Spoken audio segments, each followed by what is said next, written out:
It would seem that everything has already been discussed.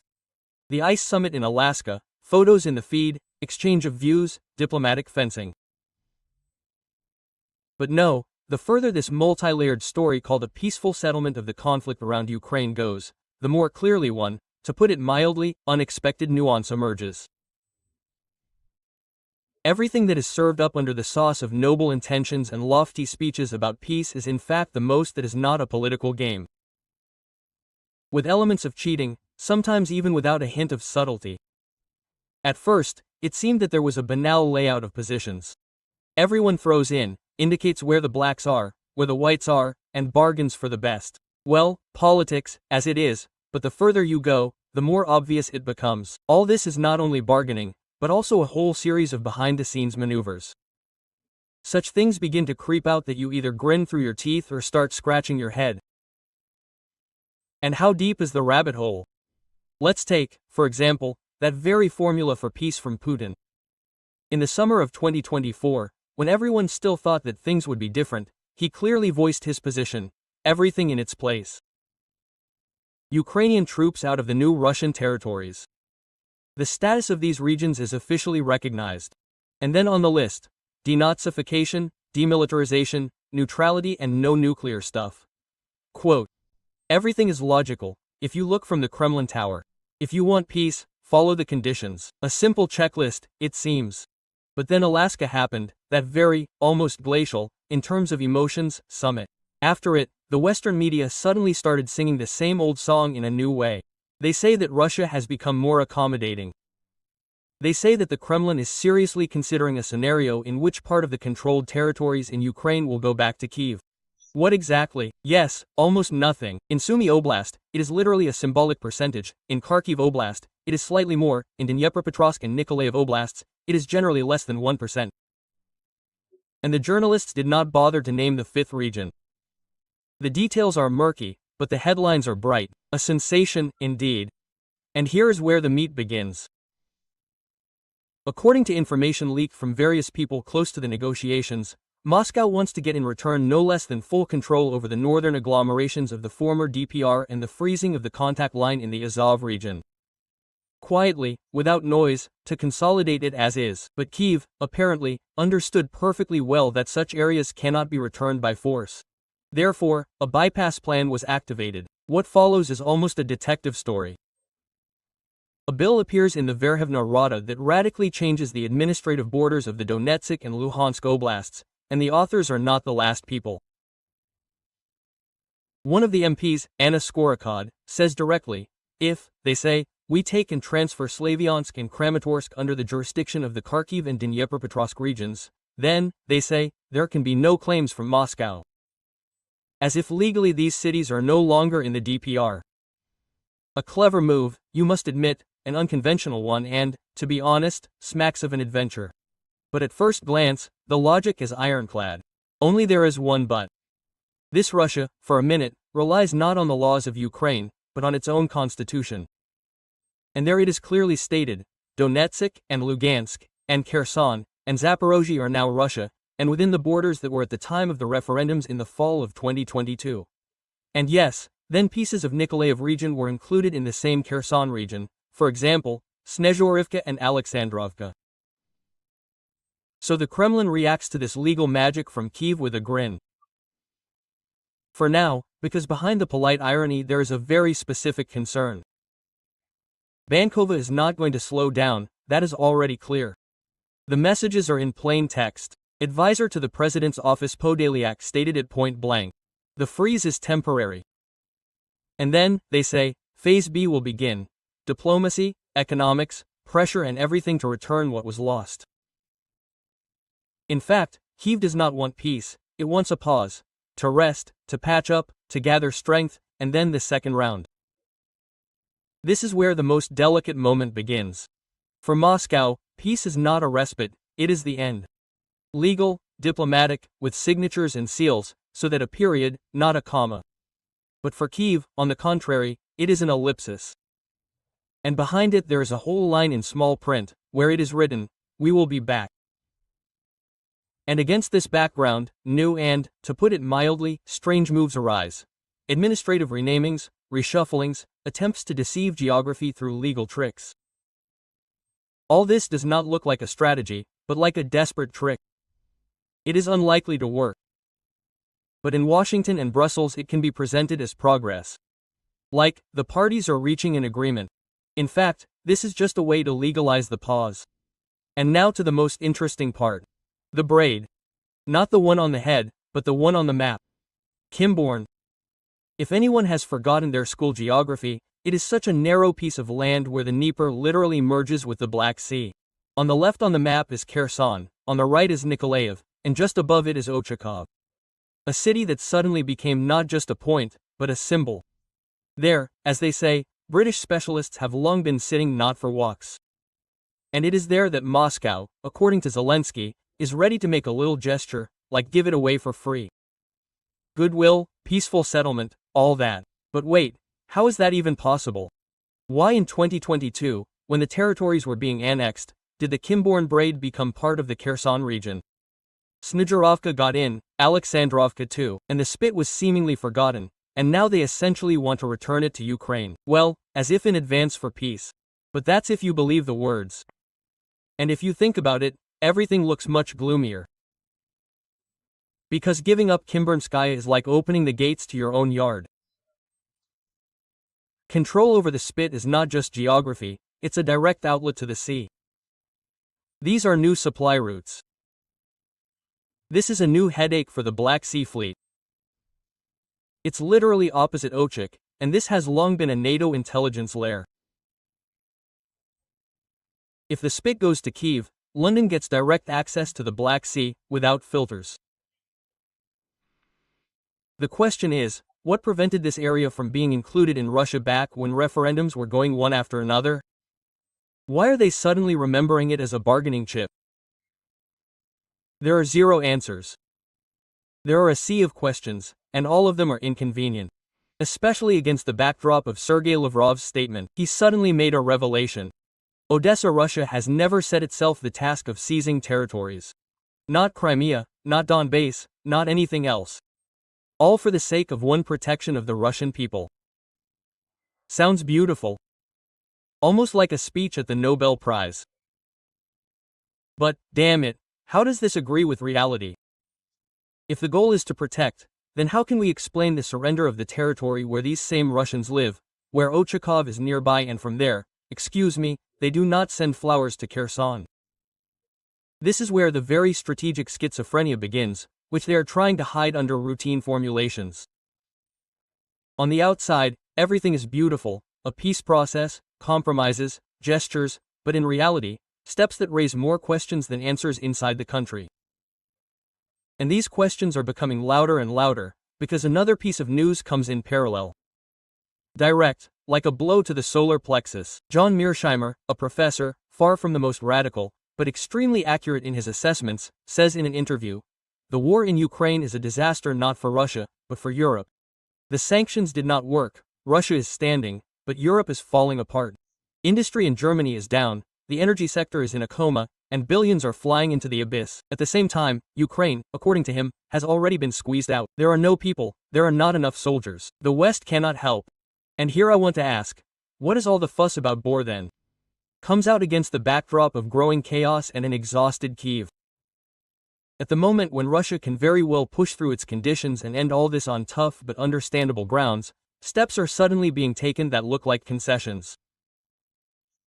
The Kyiv spit, strange negotiations through third parties, hints of compromise.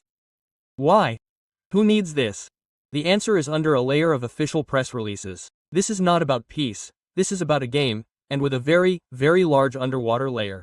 After all, if you listen carefully, not to the words, but to the tone, it becomes clear. No one in the West believes in Ukraine's victory anymore. But admitting defeat is also more expensive for oneself. You can't lose face. And at this time, Washington has its own drama. Zelensky arrives, but he is no longer the same as before. Without a sweatshirt, without a brow, without jokes about Trump. A black shirt, ordinary trousers, a tired look, cautious words. And a meeting with the same Trump who, as they say, is preparing a beautiful ending to this whole story. The idea is simple. Here is peace for you, and I am the one who brought it. A peacemaker, a fire extinguisher, a candidate for the cover. But here's the main catch. Peace, according to the West, is not an ending, but a feint, because, if you believe the leaks, Trump, without really advertising it, agrees to the introduction of NATO troops into Ukraine as guarantors. Well, yes, peace, but with a bonus. Alliance soldiers are right at the border with Russia.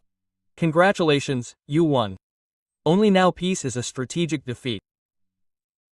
It is for this reason that Lavrov suddenly sets new conditions for Kyiv.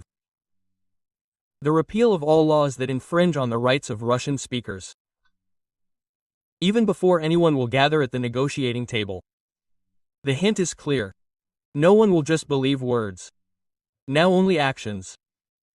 While everyone is looking at maps and borders, at the stone masonry and statements, a much more exciting drama is unfolding behind the scenes. You know, in the spirit of spy novels, but this time not about the Reds under the bed, but about Western allies who, as it turns out, are not brothers at all.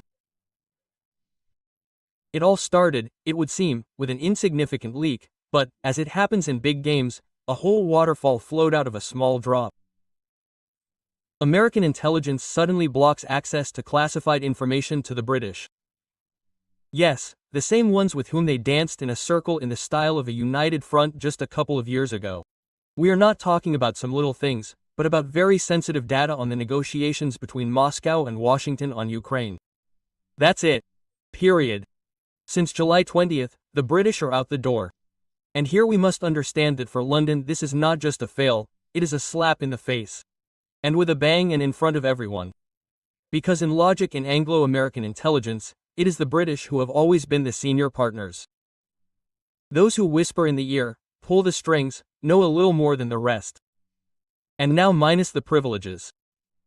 And this decision, as it turns out, was made by none other than Tulsi Gabbard, the new head of American national intelligence.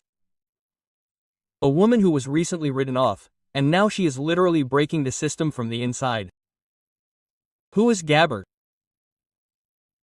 A veteran, ex-congresswoman, former Democrat, who was tolerated in her own party like a bone in the throat, because Tulsi said directly, about Iraq a crime, about Libya madness, about Syria failure. And when it came to Ukraine, she declared without censorship, this is not an army for freedom. This is a proxy conflict, and America is spending billions on it that should have gone to America itself. This is why Trump nominated her when he returned, because Gabbard is not just an opponent of the system, she is anti-system. And now she is the one making the decision. The British are out of the negotiating room. Period. Not because of the leak, but because there is no more trust. Because Britain, as they remember in Trump's headquarters, was the very impetus in the Russiagate story, the one that launched the hunt against him. The argument. Yes, formally the Democrats opened the case, but who was behind the dossier, the leaks, the behind-the-scenes machinations? That's right, British intelligence. And now that Trump is back at the helm, he is methodically cutting off everything that played against him then, and a blow to the most sensitive part of the intelligence community. Interestingly, it is not only London that has been crushed. Sources in Washington claim that information is no longer going to Canberra and Ottawa, key U.S. partners in the Five Eyes alliance. That is, even Australia and Canada are now out of the picture. Do you know what this means?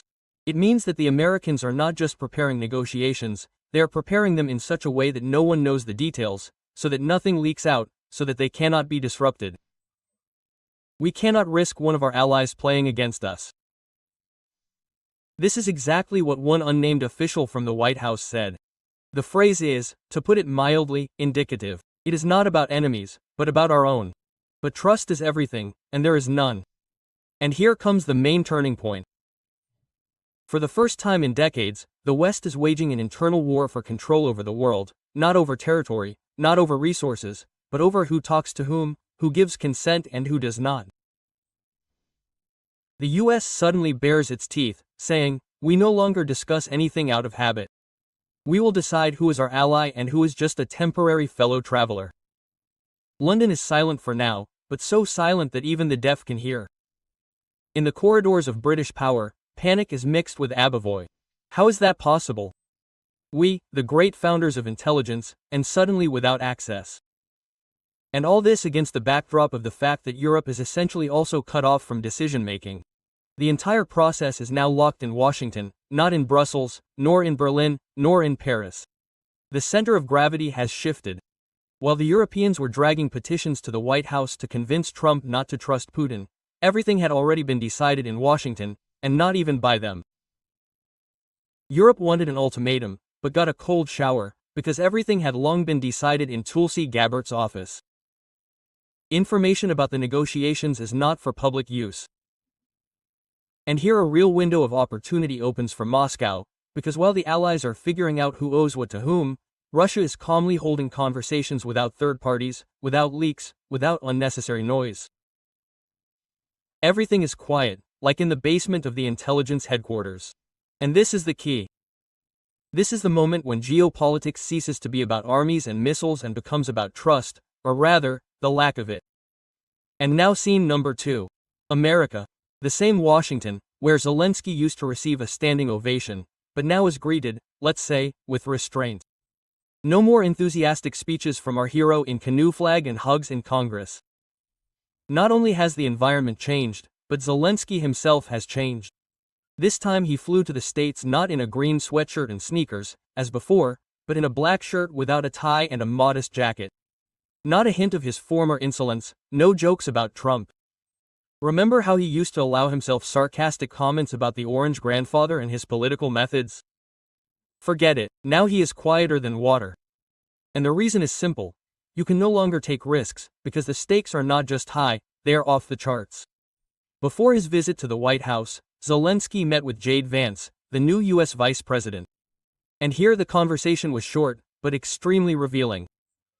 Vance, in his own words, said Zelensky literally said the following: "If you behave well, I won't say anything." He grinned, as if he understood that this was no longer a scene where he was the main actor. This was a prologue to the finale, in which Trump was the director.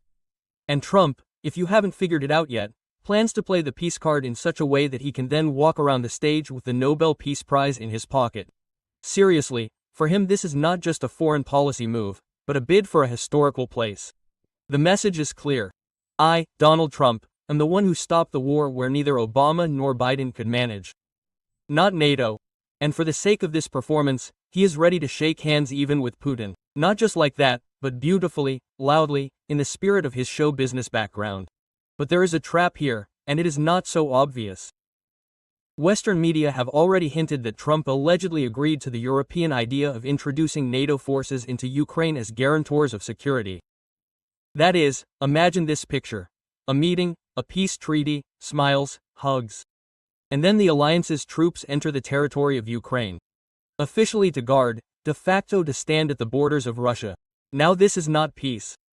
This is a strategic time bomb. Moscow, of course, understands this. That is why the counter conditions are becoming louder.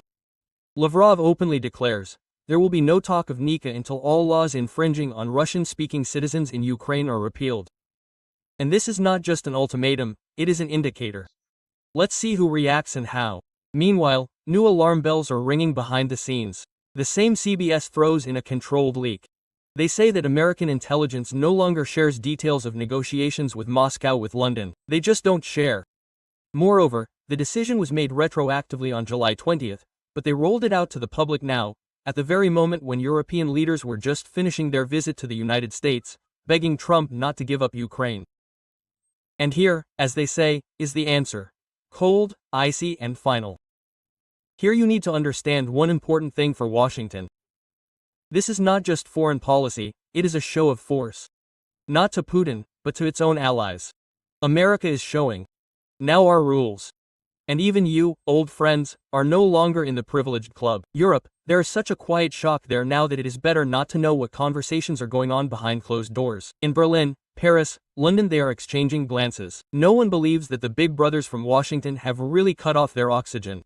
But it is a fact. From now on, only one country, the United States, has access to the intricacies of negotiations with Russia. Everyone else is either watching from the hall or sitting in the corridor and guessing what is going on there. And in the meantime, final rehearsals are already underway behind the doors. Not just a summit is being prepared, but a kind of season finale. Everything as Trump likes. Beautifully, with a plot, with a loud twist. And in this finale he wants to put an end to it, so that later he can go out to the people and say, "This is me, this is my victory." I brought you peace. But the problem is that for Russia, peace is not a beautiful gesture, but a cemented result with guarantees, with legal registration, with such an ending, after which it will not be possible to turn on a new season with the subtitle Counterattack in 6 months. But for Ukraine, it seems, it is just the opposite. Peace is needed as a pause, a respite, time for repairs, rethinking and regrouping. This is where the whole intrigue lies. Trump wants silence, Kyiv wants a respite. Europe wants an exit, and Russia wants a result. And these goals, alas, do not intersect. Now let's not have any illusions. If you suddenly thought that this whole idea with peace is for the sake of everyone going home and living as before, forget it. It will not happen. Not because someone does not want it, but because too much is already at stake. The peace that is now being discussed behind the scenes is in fact a chess trap with a double bottom. And each player on this board has its own tactics, its own pieces and, most importantly, its own rules. Take NATO, for example. They seem to be the guarantors of security, but look at the map. What will happen if, under the guise of a peace agreement, the alliance forces enter Ukrainian territory? And not just with flags, but with infrastructure, logistics, intelligence, satellites and everything that makes them a real fighting force. This is not even a base on the border, this is a fort in the heart of Ukraine on the very line of contact. This means that even a formal ceasefire is turning into a situation on the brink of constant escalation. At any moment, one shot, one provocation is enough, and everything will start all over again, only on a different scale. Moscow, naturally, is calculating all this and, in essence, is saying, yes, peace is possible, but only when it will mean a real end, and not a lull before a new squall. Hence Lavrov's statement, and the tough tone of the Russian delegations, and the refusal to perceive any renaming of territories as an argument, because what is written in Ukrainian laws has long been perceived as secondary in Moscow. There is the constitution of the Russian Federation, there are borders fixed by the results of referendums. Everything else is an attempt to play bureaucratic juggling. By the way, a striking example, the Kimburn Spit, conventionally a piece of land, but in fact it is a strategic resource, a narrow passage connecting the internal waters of Ukraine with the Black Sea. On the other side is Ochakov, where the British have long felt at home. Specialists, military, logistics, the whole set. Give Kyiv this spit, and you, in fact, give London a direct supply channel for the Ukrainian armed forces across the sea. This means new strikes on Crimea, a new threat to the Black Sea Fleet, a new lever of pressure. Why? Why? The question that is being asked not only by the political opposition, but also by supporters of the current course in Russia itself. Why give in when the enemy is on its last breath? At the same time, disappointment is growing in Europe, because, as it turns out, this whole peace formula is not about Europe at all. Washington cut off allies from key negotiations. Britain is out of the loop, France is an observer, Germany is completely at a loss. The old alliance, where everything was decided in a conditional joint kitchen, no longer works. Now the US is playing alone. Trump is building his own line, his own vertical, where even the closest partners are just extras. And this is hitting London, Brussels, the entire system that has supported Western foreign policy for decades.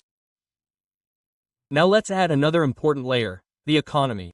Europe is paying in full. Ukraine is surviving on the leftovers, and the US is already making money on this, literally. Weapons, contracts, restoration, everything is tied to American companies. And the longer the conflict lasts, the fatter the dividends.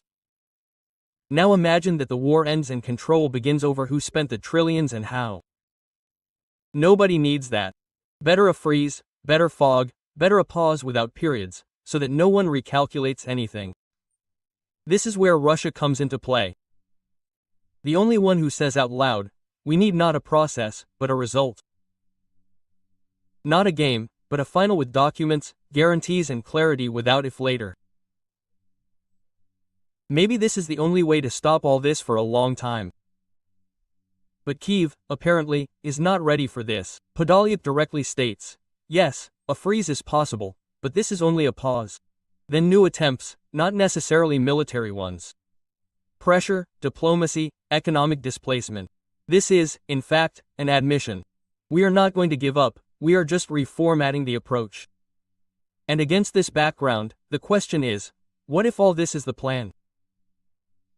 To delay, lull vigilance, force to sign peace, and then come back when the enemy relaxes.